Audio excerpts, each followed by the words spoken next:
Ladies and gentlemen, welcome. We're thrilled that you are here this evening for episode 5 of our continuing series called Web3, Bridging the Gap to the Fourth Industrial Revolution. Tonight, we're going to be talking about blockchain and real estate, which is going to be an incredibly interesting discussion. For those of you who are new and don't know anything about Startup Grind, well, Startup Grind is the largest global community of entrepreneurs, startups, creatives, innovators. We have approximately 5 million community members in 650 chapters and 140 countries around the world. And we are here with a very special or simple mission, I should say. We're here to give first, not take. We're here to help others before we help ourselves. And we're here to find ways to make friendships, partnerships, and collaborate with one another instead of playing the traditional I win, you lose game. And our mission is very simple. We're here to educate, inspire, and connect our community members with the resources that they need to have the best shot at going as far in their entrepreneurship journey as they can. So, without further ado, ladies and gentlemen, I would like to introduce Mr. Connor Boundy and Mr. Luke Pillarella, who are the executive producers of our Web3 series, and they are going to take things from here. Gentlemen, thank you. Chris, thank you as always for kicking things off here. Everyone, welcome back to episode 5 of Bridging the Gap to Web3. My name is Connor Boundy. I'm one of the co-founders here at Atlantis Capital. I'm here with one of our other co-founders, Luke Pillarella, and we are extremely excited to kick off 2023 with you all. But before we get started, we've got to thank everybody for joining us in 2022 and for joining us for those first 4 episodes, because we had a lot of fun. And we have to give a huge shout out to all of our sponsors and our partners that helped make those episodes happen. Huge shout out to Safe Haven, to Startup Guides, Dominant Creative, VChain Foundation, Mad V Apes, Shoes 53045, MetaJuice, ABC Fintech, and Industrial Outdoor Ventures. Really excited to have all of these partners supporting us and excited to kick off 2023. Luke, how we doing, man? Yeah, we're doing well. Welcome back, everybody. Happy New Year. I hope everything's been going well. You had a good holiday season and are ready to tune into our 5th episode of this web series, which is just really exciting in and of itself. First, let's just take a quick recap of our last episode for those that had joined and for those that, maybe are joining us for the first time. On episode 4, we brought together Aurelia from Shoes 53045 and Claudia from MetaJuice to really talk about all things building brand awareness, and not only just building brand awareness across social media, but how to leverage the metaverse. And so they went into their specific use cases of how they're leveraging both sides of Web 2 and Web 3 technologies to really tell their story and ultimately connect more with their customers and consumers. If you weren't able to view us live on episode 4, go out there on YouTube, Bridging the Gap to Web 3, How Brands Build Awareness, and give us a view. Write in the comments your thoughts, your suggestions. We'd love to hear from you, and we'd love to connect more. Yeah, I couldn't agree more. Last episode was a lot of fun. We had a great discussion, and I highly recommend anybody interested, go check that out and view that recording. But for this episode, I'm honestly surprised we haven't talked about this topic yet. I mean, we're covering an industry that I think is getting disrupted at a high level with new Web3 technology. We're going to be covering real estate and how blockchain, NFTs, and cryptocurrency are really paving their way in this industry and driving some change. And one of my favorite parts about, today's episode is I get to talk with an old friend of mine from my childhood, somebody that I grew up with, and really hear his opinion on where he thinks everything's going. And obviously, I'm going to blow him a little crap too. I'm really excited for this conversation. Connor, you brought up it's a hot topic out there. Obviously, everybody is talking about real estate, wanting to get involved in real estate. So it really makes sense to talk about the intersection between blockchain and real estate. And both of these speakers that we have joining us today are doing incredible things, both in Web3 and Web2. So I think it makes sense for us to dive right in and let's get our speakers up here, right? Let's bring them up and let's get this conversation started. So it is my pleasure to first introduce Matt Andelman. Matt Andelman is going to be our Web3 speaker. And so he is the CEO and co-founder of ABC Tokens LLC and ABC Fintech. Matt's got over 20 years of experience in real estate across development, brokerage, property management, and even a little bit of construction management, which is really cool. Matt has generated over $100 million in sales between leasing, selling, and managing over 2 million square foot of commercial properties in the Chicagoland area. And at ABC Fintech, Matt really leads the team that is democratizing private market investment opportunities throughout asset tokenization and providing liquidity to retail investors. Matt, welcome to Bridging the Gap to Web3. How are you doing today? I'm doing wonderful. Excited to be here. Thank you to the Startup Grind community for having me, and to be here as kind of the expert on the Web3 side of things is it's a great opportunity to share some education with your viewers. Absolutely. It's always a pleasure when we get connected and get to dive into a topic we're all passionate about. And I'd love to bring up our second speaker here, being Anthony De Laurentiis. Anthony is a experienced member of the acquisitions team at Industrial Outdoor Ventures. And Industrial Outdoor Ventures, otherwise known as IOV, is a national real estate investment and development company that is specifically specializing in providing real estate solutions for industrial uses. Anthony joined IOV in 2019 and is involved in sourcing opportunities, managing marketing and leasing strategies, conducting market research, and preparing investment summaries for their investment committee. Additionally, Anthony is also a dedicated member of the community as he serves on the board of Solly's Way Foundation. Anthony, great to have you on our web series. How's the start to your new year going? Yeah, it's going great. Happy to be here, and thanks for inviting me on. This is my first time, participating in a Startup Grind event. So thank you guys, and looking forward to talking about how we can change the future of real estate here. Well, Dilo, Anthony, it's good to have you here, man. And hopefully this is the first event of many for you and Matt. And I guess to kick things off here, Matt, let's start with you. I'm fascinated with what you and your team have been working on, and would love for you to share with us, what's really making ABC Fintech unique to the real estate industry. What are you all working on behind the scenes? Sure. And, thanks for giving my bio. I wanted to first maybe say what my inspiration is for launching ABC. Hit it. Yeah. And, during my 20-year career in commercial real estate, I have experience working as an employee for a developer. I had experience working as a commercial real estate broker. And throughout those years was never once offered the opportunity to invest alongside either my boss or my clients. And so, and the ticket size for some of these, investments could be 25 grand, 50 grand, 100 grand, and up from there. So I gained a lot of knowledge and experience, but I kind of felt left out. And then, I finally saved up enough money, and I was able to invest in a commercial real estate deal as a limited partner, an LP. And so that was in 2013.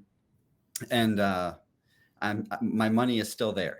So I was not able to exit. And so liquidity for me, not only, so now to use this knowledge, this experience, this network of commercial real estate professionals, and basically democratize the opportunity, letting the average investor invest alongside of me, was important. But then also, when people have a big, purchase coming up in their life, whether it's a wedding to pay for or a medical expense or a vacation, providing greater liquidity for commercial real estate investment is part of that inspiration as well. And so, what are we doing differently? Well, we're using blockchain. We're to tokenize a commercial real estate portfolio. And so that basically means that ownership shares live on blockchain. And reasons to do so, there's the easily record and track ownership. There's efficiencies that can be created by using smart contracts for, let's say, back office functions and, for example, like distributions. And then also this liquidity thing. So there's secondary markets that are evolving, and where private market investment opportunities for investors to exit earlier than ever before. So I know Luke and I can definitely relate to some of the liquidity issues, with, hey, making an investment and you're like, we'll see that in a long time. And when you brought up the wedding concept, I think Anthony over here, that's in the back of your head, man. I know that's top of mind right now too. That's right. So I guess toss it over to you, man. I would love to hear more about industrial outdoor ventures and also what's making, IOV unique to the real estate industry, kind of like what Matt and ABC are doing. Yeah, no, I guess the first thing that I'd start with, and for, back to Matt's point, for those that aren't in the real estate industry or have worked at a real estate investment firm, it is very typical for people to have an experience like Matt had, where they don't have the opportunity to invest alongside, whoever the major decision makers are or the main capital partners are. So I think that a lot of people would be able to connect with that, and it's great what Matt's doing to open it up to more people.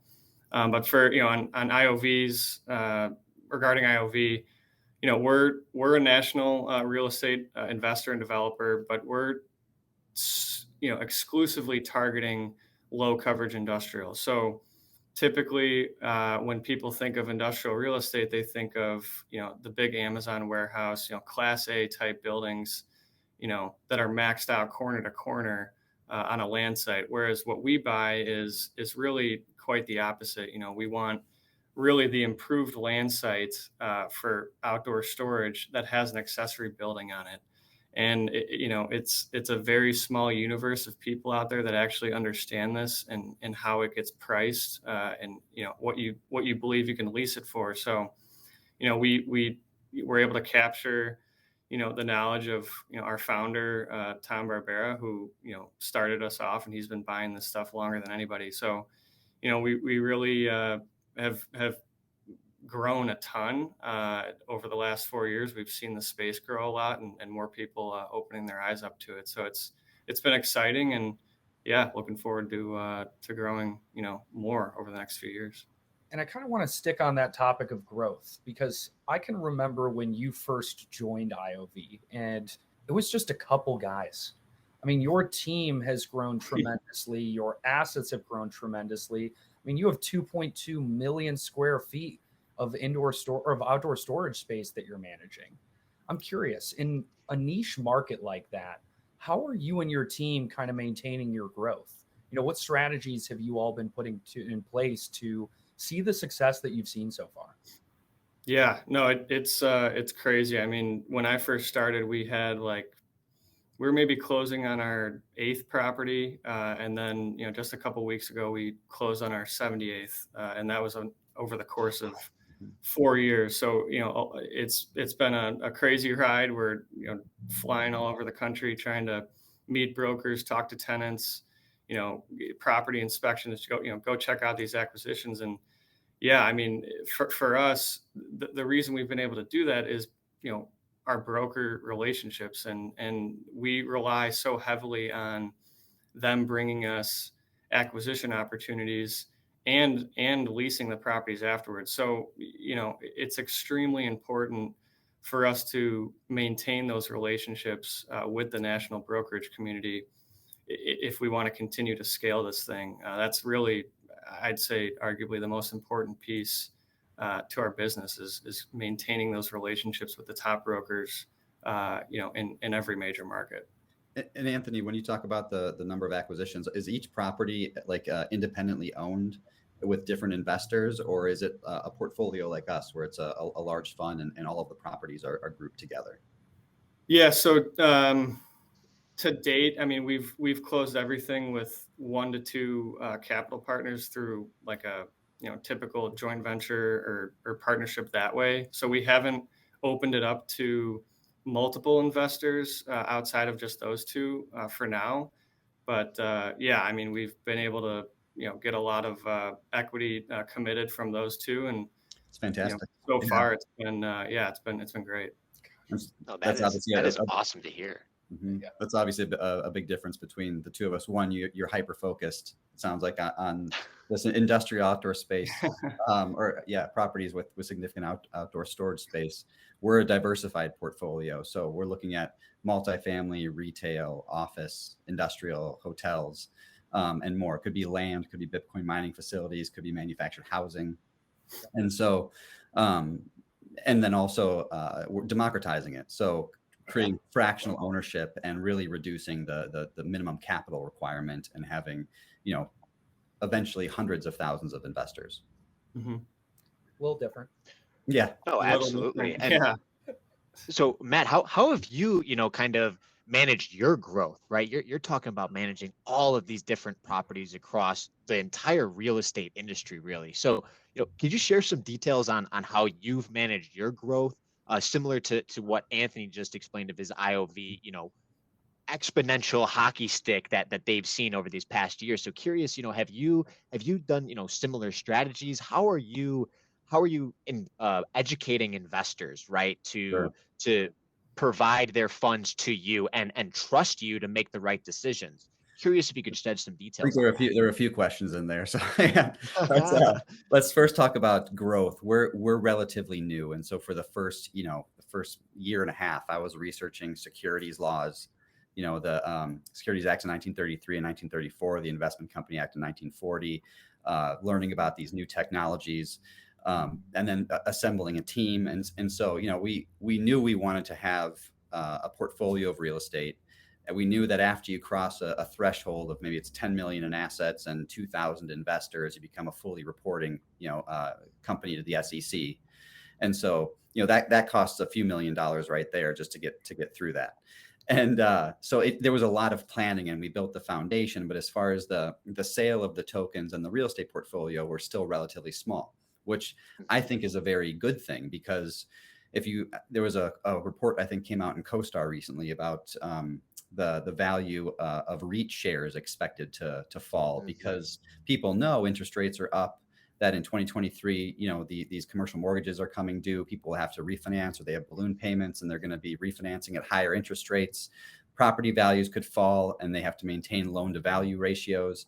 And so we're going to see we expect to see, and I think the majority of experts expect to see, a correction in the commercial real estate market. Well, we don't have a large portfolio of real estate like some of the established REITs, right? Where, they're going to be heavily impacted by this in the coming, in let's say 2023 and 2024. We're a brand new fund. So if you invest with us, we're looking to be well positioned to kind of capitalize on this opportunity on a correction in the real estate market.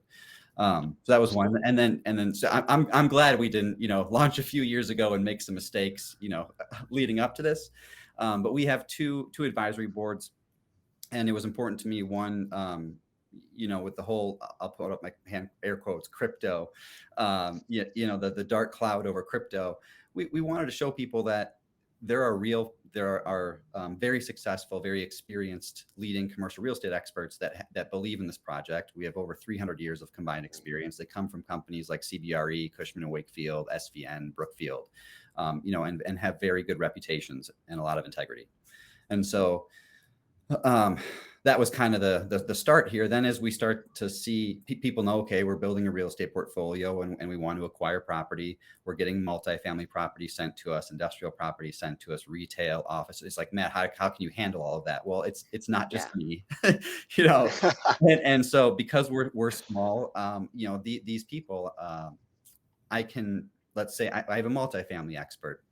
I have a retail expert, Dina Zimmerman. She's a award-winning, nationally recognized public speaking commercial real estate broker, and actually sits on the co-chair of retail, co-chair council of retail for SVN.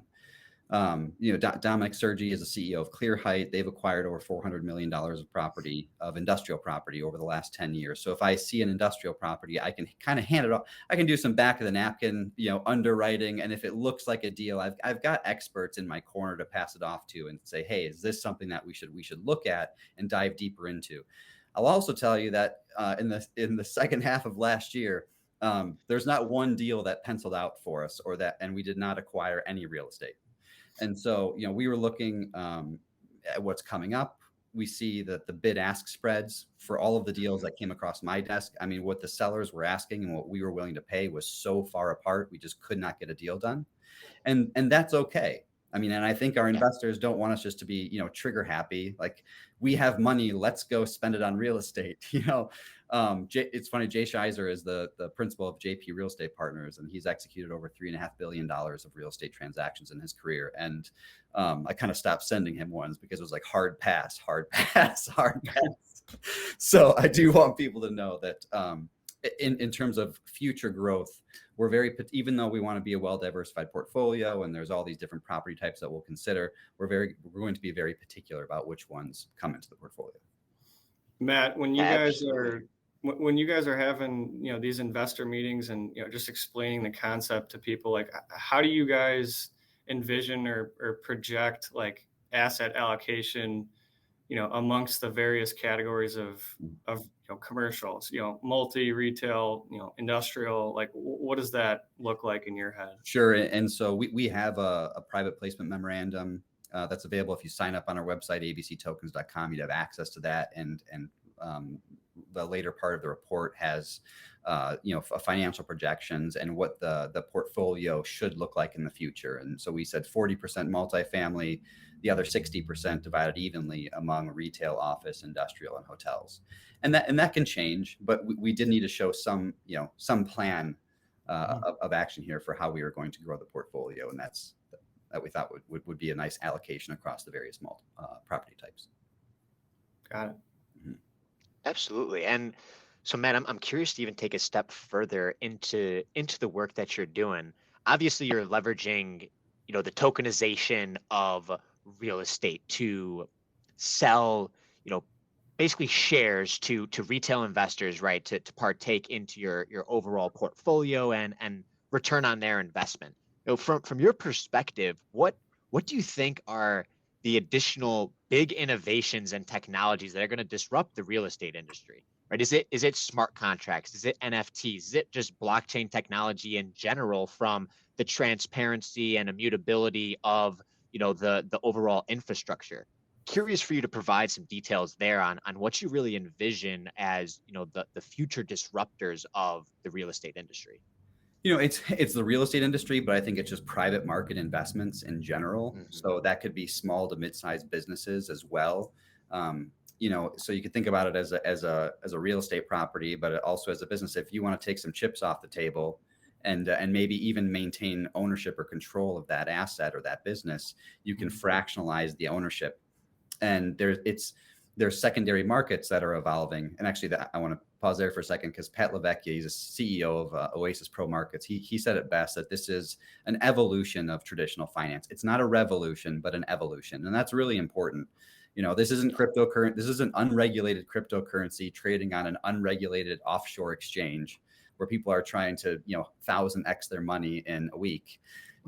These are securities. They just, it's just like ownership shares live on blockchain. We follow traditional securities laws. We're in the purview of the Security and Exchange Commission, and we welcome the regulation, and we do everything we can to stay compliant.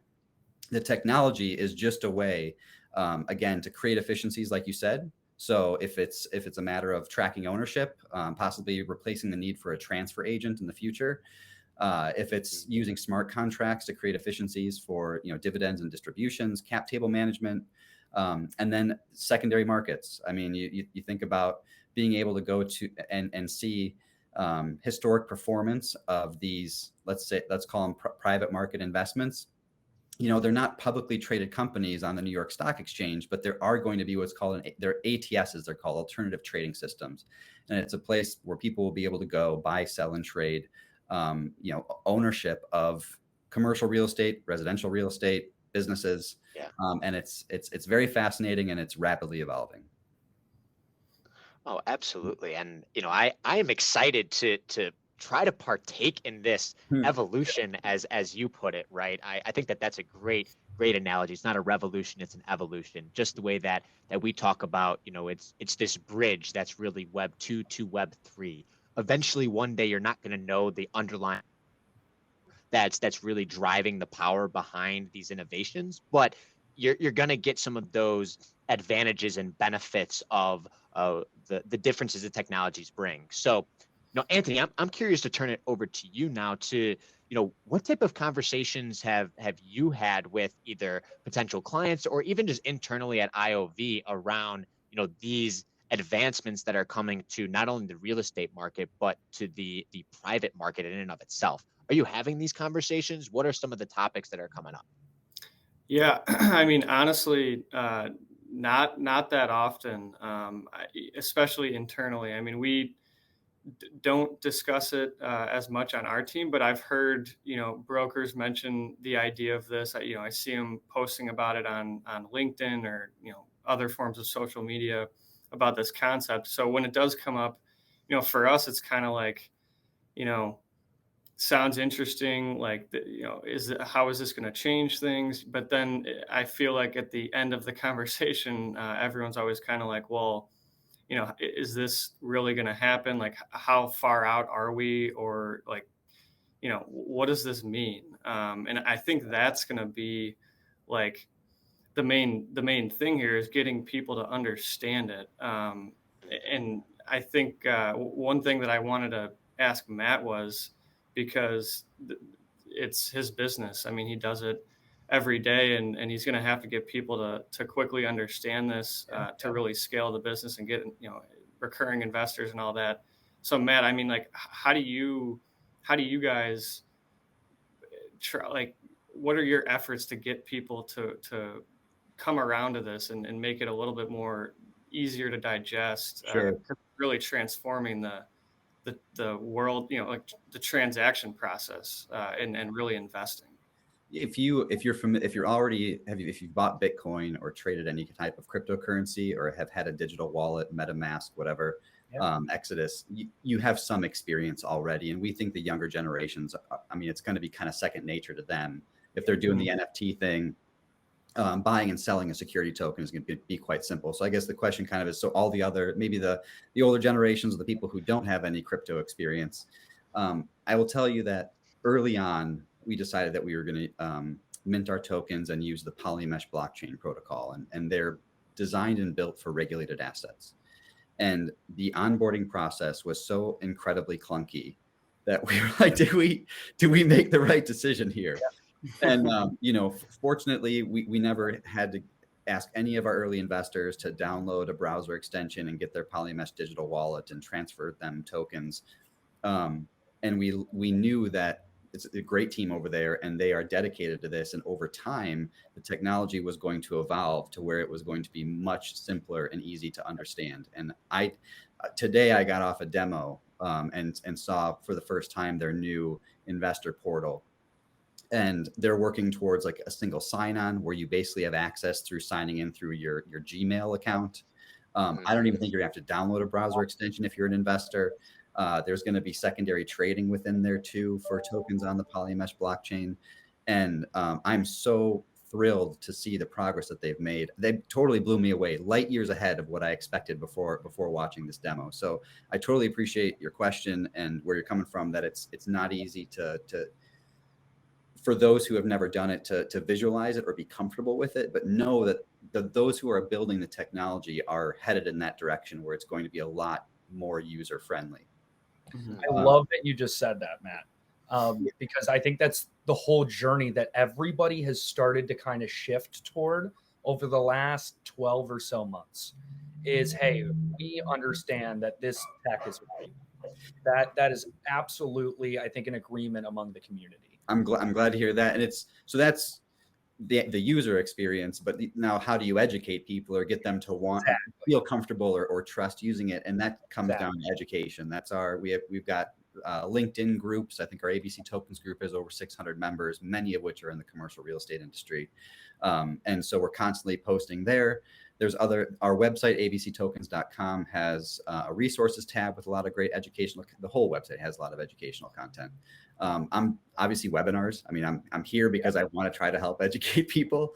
And then there's other companies I would recommend. You could Google Red Swan. They're one of the earliest real estate tokenization platforms.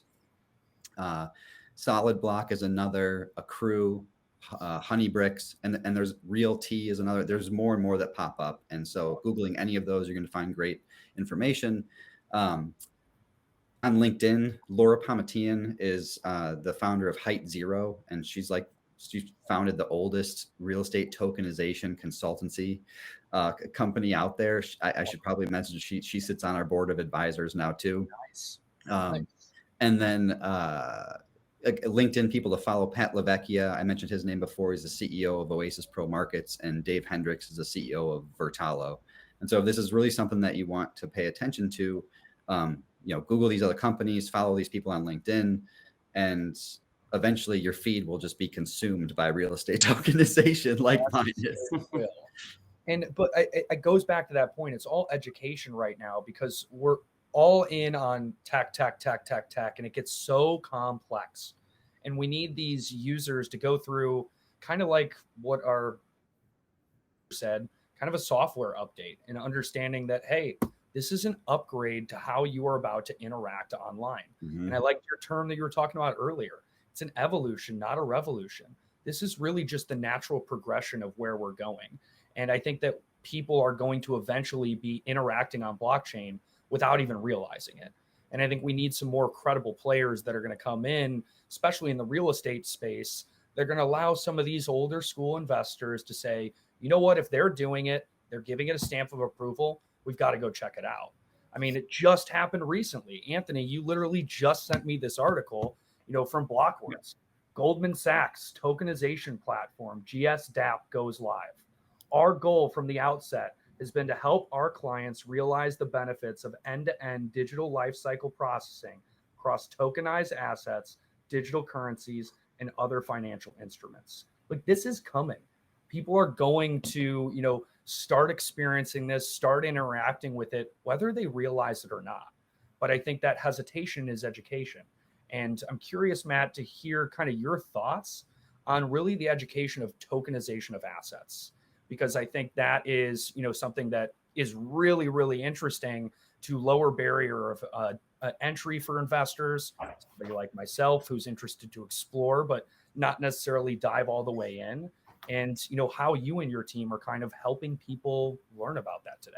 So I'd love to toss it over to you and get your thoughts on, tokenization of assets, hesitations that people have for it, and just how you're going about educating. I think maybe I mentioned this before, but like the, cryptocurrency, there's a black cloud over it, mostly because of the FTX collapse, late last year. And, again, that's unregulated cryptocurrency trading on an unregulated offshore exchange. And to be honest, the technology didn't fail. It was the greed and the corruption of the FTX team, right? Yeah. Similar to like a Bernie Madoff situation where they just stole money. And so I think it's important to know. And while, so people have, and rightfully so, there's a lot of crypto scams out there. I don't know if there's 10,000 or 20,000 cryptocurrencies. Most of them are BS. I wouldn't touch them. I mean, 99.999%, right? Yeah. But I see great value in Bitcoin. I see great value in Ether and the Ethereum network. And it's important. Education is key. You have to get people. I think people need to want to learn, and hopefully there's enough people who understand the benefits of blockchain who are out there trying to preach the gospel here, that there is a reason to use it. We're not just another scam, another cryptocurrency using blockchain to try to make a quick buck. No, there's real practical uses why we want to use blockchain. And for us, it's not, don't invest in ABC tokens because we're using blockchain. That's not the value proposition. The value proposition is our team of commercial real estate experts deal sourcing quality commercial real estate deals, many times off market, that are typically exclusive. And it's a way to participate in investing in alongside of us. And so we just happen to choose to use this new technology because we understand the benefits and want to create more liquidity options for our investors down the road, more efficiencies with back office functions, and just to easily be able to track and record ownership. And so I think Matt, to your point about this dark cloud, I almost feel like there's an umbrella of people classified they hear crypto and they think that buying Bitcoin, buying, a tokenized share of real estate through, blockchain, and buying Dogecoin are all the exact same thing. It's Right. like, Exactly. one thing that I want is for that concept or mindset to completely go away. And I think it's only a matter of time, but yeah, I mean, I can't stand it when that gets all grouped together as one. I'm glad that you say that. It's a huge sandbox. I mean, I think the global value of real estate, including residential, is like 300 and some trillion. Commercial real estate globally is like 33 trillion. So, and there might be, 6 or 7 companies right now tokenizing, residential and commercial real estate. And so we welcome more into the space, because the more that enter the space, the more credibility all of it has, and the more trust, and confidence the investor community will have investing it in any one of these, tokenized real estate opportunities. And I think the big Yeah. issue with a lot of these things getting looped together is because nobody's actually building anything half the time. It's just, we're going to do this. This is going to happen. We're going to change the world. We're going to make this stable currency, whatever it is. You have a lot of individuals that love to talk. I think we saw Giants marketing just machine from 2017 to 2021 in Web3. And just, you saw companies saying that we're the next best thing, and people would jump on board, lose their shirt because they weren't actually going to execute on it. Versus individuals that have been building over these last 5 years, somebody like yourself who's put together a true team, has already started to really show the value that you're bringing to current investors. I think that's the thing that's going to change people's minds and have them turn around to this whole space, is just when they can actually touch it, when they can interact with it and feel it. So I'm curious, Anthony, going over to you, do you think that tokenization of assets would ever be something that you all would cover, something you and your team would explore over at IOV and kind of dabble with? Or do you think this is something that, hey, we'll leave it over to Matt and he'll go handle it, explore, and we'll watch from the sidelines for a bit? Yeah, I mean, I think it's definitely an interesting concept of how it could potentially be incorporated at a company like IOV. Like I had mentioned, to date, everything's been acquired with, through programmatic partnerships. But in the event that, we had opened the door to multiple investors, individuals, brokers, to buy deals all together, I think that this, the tokenizing of it, like doing a company like Matt's got going, that streamlines the process instead of, all kinds of documentation and, signing and, in-person meetings, and the actual transaction process of including more people would be much more streamlined. So yeah, I mean, who knows? It could be something that we look at down the road. But I think it would really be most beneficial to more, deals that you'd be doing with people, family, friends. That's where I see this becoming, pretty big, where like the real estate is really, and what I quickly noticed is it's all, it's insiders. You got to be in to even be shown the deal. And then if you're, say you're Matt and you get a deal and you're nice enough to say, hey, I want to include, 5 other guys that, are interested in real estate. They get it. They have the money for it. Great. But that's only 5, 6 people. Like what Matt's doing now. I mean, he could share open the door to thousands of people, and they can all participate and all seek the benefits of owning commercial real estate and all that upside. So you're spot on, Anthony. Yeah, it's super interesting. The large, family offices and institutions that have, $100 million portfolios, the whole fractional ownership thing isn't really appealing. I think to many of them isn't really appealing. They're not desperate for liquidity options. They don't have, like I said, the wedding coming up or the medical bill, So I totally appreciate your answer. And for you guys, it may not be right. Maybe it would be in the future for whatever reason, if you guys decide to open it up to more people. But I think if you're kind of if you have, large institutional like investors, it's just less attractive. And that's also why I think you might have asked, what are some of kind of the barriers to adoption of this whole thing, Connor or Luke? And I think that's part of it. It's going to take a while to get the larger funds and players involved. Yeah, absolutely. And so, Matt, I want to kind of play at a hypothetical here with you, and see what advice you would give to me. So, say I'm a young educated individual that knows a few things about real estate. Might be true or false at this point in I'll time. say I'm interested to potentially spin up a fund, a portfolio, and tokenize some assets and fractionalize the ownership. Where should I start, right? What advice would you give me if I'm hungry about this? I am educated, but how do I even get started into this? Google real estate. Not Chat GPT. Yeah, that's actually that's not a bad place to start either.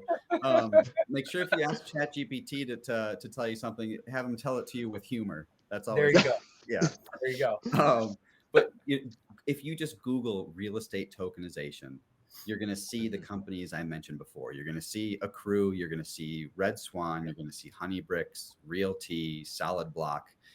I hope you see ABC tokens. We're working on our SEO, and so all us and all of the others have great educational content and resources for you to go and learn about this. And so,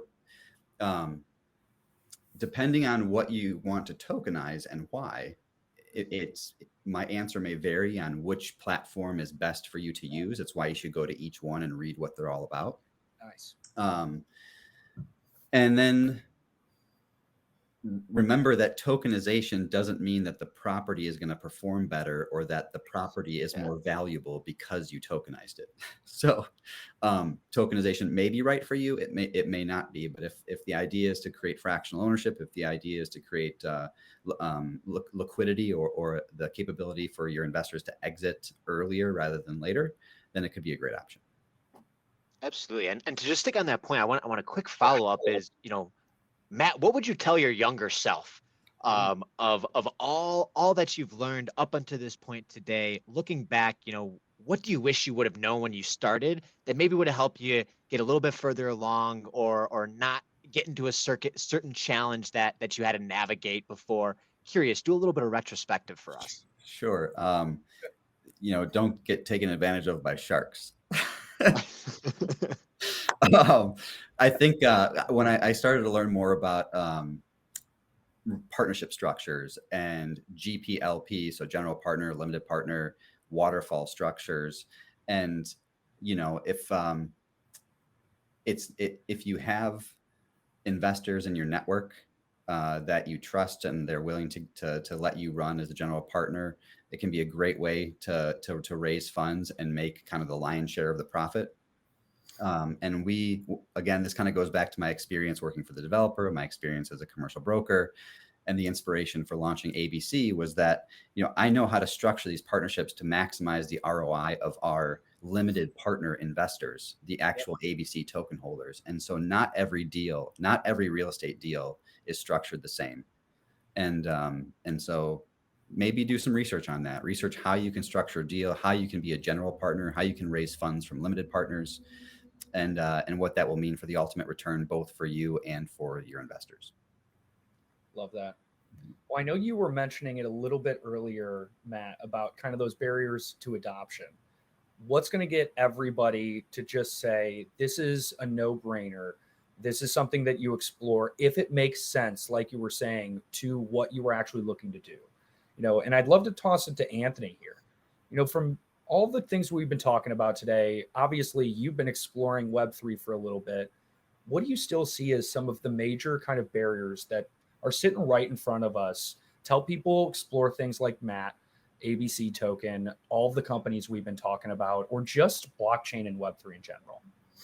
Yeah, I would go back to kind of what I was saying earlier about how you can quickly educate people and get them comfortable with this concept. Because if you think about the either individuals or investment firms that have large holdings of real estate. They've been doing it and accumulating and growing for a long time, doing it one way, and to get somebody to flip to do it a different way, even if it's more efficient, that's, I think, going to be the biggest challenge in my eyes.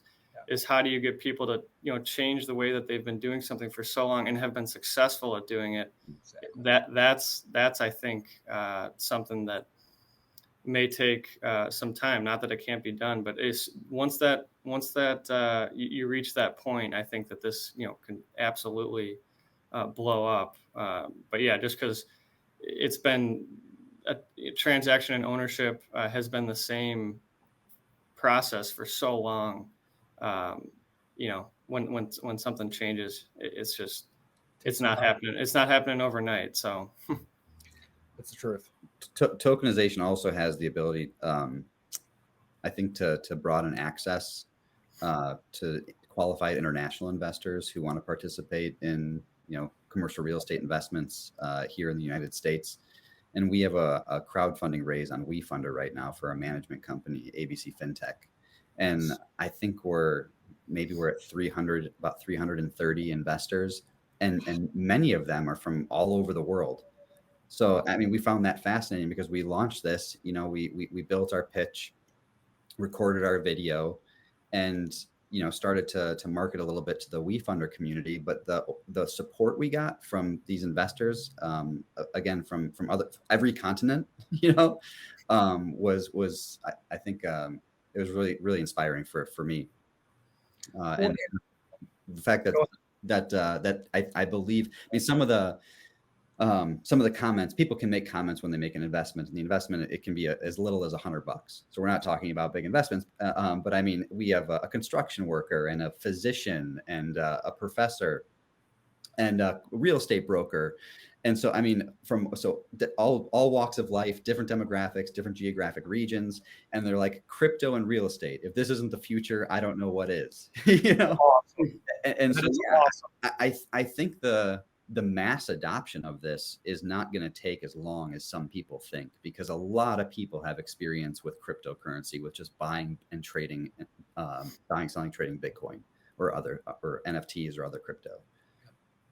And then, Matt, talk to me about the 1031 exchange and how that would come into play for something like this. Sure. And we're proud of ourselves for coming up with this. We call it the Liquidity Partner Program. And we thought about it and we're like, is there a way to exchange, ABC tokens for an interest in commercial real estate? And so if you own, let's say, one property, a multifamily property on the south side of Chicago, you're not diversified across different property types. You're not diversified across geographic regions, but our tokens are. And you also may not have any really liquidity options. So, we're starting to work with one of the top accounting firms, national accounting firms, to structure this in a way where if you decide you want to exchange some equity in your real estate for ABC tokens, well, you'll get immediate diversification and liquidity in the very near future.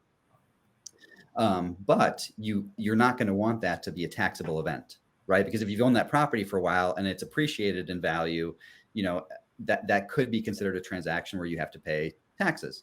And so it does look like there's going to be a way for us to structure this similar to a 1031 exchange, where you're not actually paying taxes until you liquidate your tokens. And so I'm glad you asked that question, Anthony. And I think 1031s are huge for people. And I think there's a lot of potential for this program to work.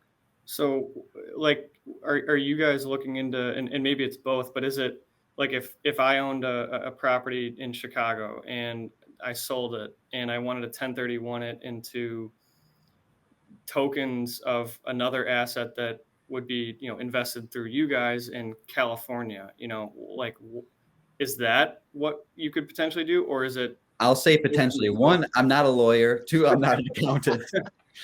Three, I'm not a financial advisor. But yes, what you're, it takes time. I mean, there's whole departments now at these top accounting firms. There are whole departments dedicated to figuring out the tax consequences of crypto transactions. And so from our research and many, many conversations, again, you got to think the first year and a half of ABC wasn't selling tokens and buying real estate. It was all networking and finding the professionals that can help us build a solid, rock solid foundation. And so this group we found, and everything costs money too, right? So once we had our initial conversation, it sounds very promising. It's going to cost, let's just say, tens of thousands of dollars for us actually to do a deep dive and structure this in a way where we stay compliant with regulation. Yeah, I mean that's really interesting with the 1031 concept, because I mean right now, like if you're going to go do 1031, you sell a property, you got like a 6-month window to go find something else. If you don't find it, you're paying a big tax on that original sale. Mm-hmm. Where if you could just go token to token, we're talking about probably minutes and large sums of money that you can save in taxes and capital gains. So that I'm very curious to learn more about that as you guys grow your understanding of it. Yeah, happy to share the knowledge and information as we accumulate it.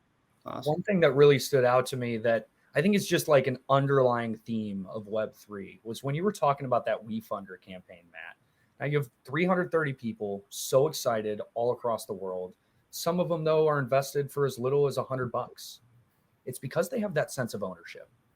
And I think that's what Web3 is all about, is finally owning something, online, or having the ability to, own something, trust it, and do it with a low barrier of entry.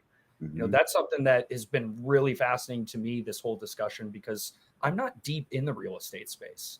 And it's something that I've always wanted to learn more about, but I've always been afraid to, because I'm afraid when you dive in, you make a mistake, you lose your shirt. Now I can come in here and I can interact with some individuals and do it in a way that I can kind of explore, just dip a toe in. It's kind of like that concept of, God, I hate to say it, but being a Packers fan. Like the town owns the team, and all these people are so passionate about the Packers. Mm-hmm. Man, I would love Chicago to do something like it. It's just not going to happen. But it's that sense of ownership. When you have a piece of it, no matter how big, how small, you are rooting for it. You're invested in it, like emotionally, not just like literally financially. And so it's a concept that I think all of Web3, we're going to see more and more of it with these use cases like real estate, like in the supply chain industry, like in retail, that are going to continue to pop up here and help people understand this sense of online ownership. And I just wanted to point that out there because I think it's a really fascinating, concept to dive into, especially when you're engaging the whole globe with you and a team that's brand new and you've got all of these individuals that are just rallying behind it. Appreciate that, Connor. No, it's Connor. It's funny you bring that up. One, because I'm a Packer fan. Unfortunately, I'm not a part owner at this point in time, but maybe one day. But I completely agree. I think the individual ownership that you feel definitely provides additional value to the blockchain cryptocurrency Web3 space. And yeah, it's amazing, Matt, that you are exploring this in real estate, and Anthony, getting your perspectives today from how IOV is handling your industrial properties are really interesting. And one thing I want to add too is, to a point, Matt, you brought up earlier, it's really all kind of private markets. It's not just that this innovation of tokenization and fractionalization of ownership is singled out in real estate, right? This is going to be adopted across multiple verticals and multiple industries. You get tokenize really season tickets for the Packers. Yeah. Let's do for the Bears. And it's when people can really engage with these innovations in the physical world, in the real application, that they're able to see it, they feel it, to experience it. I think it just makes it so much more meaningful. So I know we're getting towards the top of an hour of our discussion today. So I want to just wrap up with a few concluding thoughts from both Matt and you, Anthony, on looking back at our conversation today. What do you really want our audience members to take away from it? And additionally to that, if there's anything else that you want to share, Anthony, about IOV and Matt about ABC Fintech that's really exciting that you want to get off your chest. So, Anthony, I'm going to pass it to you first. So, what would you tell our audience to really take away from today, and then anything that IOV is doing that's super exciting? Yeah, no, the first thing I'd say as a takeaway is acknowledging the fact that, if you're even on here listening to this, watching this, and interested in learning about real estate in general, you're already, many steps ahead of the game from people out there that just do not know about it and do not understand it. So, what I started to realize when I first started here at IOV and really got into the real estate game is it can take a really long time for people to recognize, the power of real estate and when as it relates to, wealth creation. I mean, we're talking, there's many people out there that have just individually, built massive portfolios, and it goes a long way. If you're buying the right kinds of property. So, just I would say that leaving with that, just the fact that you're here is critical and very important. And then, regarding IOV, we're looking to continue building our portfolio, and hopefully, going to surpass $1 billion in AUM this year. So if you or anyone on here or anyone is looking to sell a low coverage industrial property, definitely send them over my way. Yeah, definitely be in contact with Anthony if you've got any insights there. And so, Matt, as we're wrapping up, I'll pass it over to you. Same prompt, takeaways for our audience, and then anything that's super exciting that you want to share that IBC Fintech is working towards in 2023. I think just like Anthony said, and it's widely known that real estate is known to generate wealth, and especially commercial real estate. We're proud for being able to democratize the opportunity, letting the average investor participate in what used to be, exclusive commercial real estate deals. And one thing that we're working on is, people think, how are we going to scale? And this is something that we didn't talk about before. Because these are digital asset securities and, regulated by the US SEC, that we intend to and engage with the registered investment advisors, the RIAs, and there's 2 groups already with 250 billion assets under management that we're in talks with, and 1,000 salespeople across the country. So, alternative investments are gaining popularity. Real estate tokens are gaining popularity. There's going to come a point where we can, through the RIAs, sell these securities to their clients as alternative investments. And one day it won't even be alternative investments. They'll just be investments. I think I read it in NA REIT, the National Association of REITs, I think February 2018, 80 million Americans owned commercial real estate through REIT shares, either like, ETFs or publicly traded REITs in their, employer sponsored retirement accounts. And to me, the ultimate vision here for ABC is to kind of take part of that market share and have it be ABC tokens in their retirement accounts, right? And so, it's going to take a few years to get there, but that's kind of the long-term vision of what we're working on. Well, Matt and Anthony, we can't thank you enough for joining us today, because this was an incredible discussion. I know I learned a lot, so I'm hoping our listeners did the same. I mean, we covered everything from just general concepts of Web3 to the tokenization of assets to, barriers to mass adoption and kind of what tokenization of assets looks like in private investments behind the scenes. So it was a lot of fun to hear both of you talk from both sides of this bridge that exists. And if you're a listener and you're wanting to connect with Matt or Anthony, please do reach out to myself or Luke if you can't get in touch with them. Connect with them on LinkedIn. Follow ABC and IOV on LinkedIn, on all of their social profiles. We'll be sending off some more information here in the newsletter to follow. But Matt, Anthony, can't thank you enough for joining us on Bridging the Gap to Web3 episode 5.